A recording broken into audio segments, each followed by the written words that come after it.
السلام علیکم ورحمۃ اللہ وبرکاتہ۔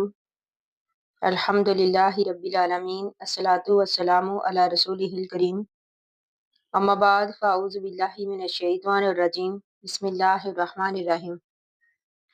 معزز سامعات، آج میں آپ کو افطاری کے وقت کا ایک ایسا عمل بتانے جا رہی ہوں جو اگر آپ نے سچے دل سے کر لیا تو انشاءاللہ آپ کی زندگی بدل سکتی ہے۔ معزز سامعات، افطار کا وقت عام وقت نہیں ہوتا، یہ وہ گھڑی ہوتی ہے جب آسمان کے دروازے کھلتے ہیں، دعائیں جو ہیں قبول ہوتی ہیں۔ جیسا کہ حدیث میں ہے، ہمارے پیارے نبی اکرم صلی اللہ علیہ وآلہ وسلم نے فرمایا کہ روزہ دار کی دعا افطار کے وقت رد نہیں کی جاتی۔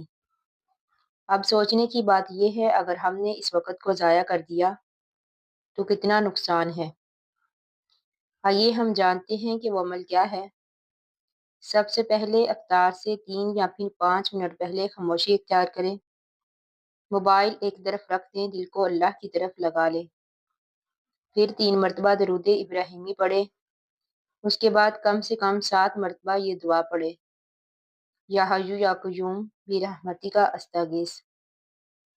پھر سچے دل سے اپنے گناہوں کی توبہ کریں، رو رو کر اللہ تعالیٰ سے دعا کریں، اپنی ہر پریشانی، ہر ضرورت، ہر حاجت اللہ تعالیٰ کے سامنے رکھ دیں، اس یقین اور توکل کے ساتھ کہ بے شک وہ اللہ تعالیٰ ہماری ہر مشکل کو دور کرنے پر قادر ہے۔ معزز سامعہ، جب بندہ عاجزی سے مانگتا ہے تو اللہ تعالیٰ خالی ہاتھ نہیں لوٹاتا۔ قرآن مجید میں ہے، اللہ تعالیٰ نے ارشاد فرمایا، ادعونی استجب لکم، کیا میرے بندو مجھ سے مانگو، میں تمہیں عطا کروں گا۔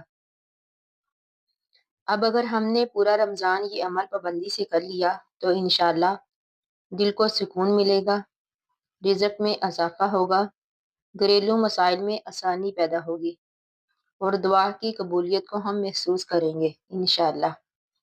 اگر آپ کو یہ ویڈیو پسند آئے تو لائک کریں، شیئر کریں۔ جزاکم اللہ خیر و احسن الجزاء فی الدنیا والآخرہ۔ آخر دعوانا ان الحمدللہ رب العالمین۔ السلام علیکم ورحمۃ اللہ وبرکاتہ۔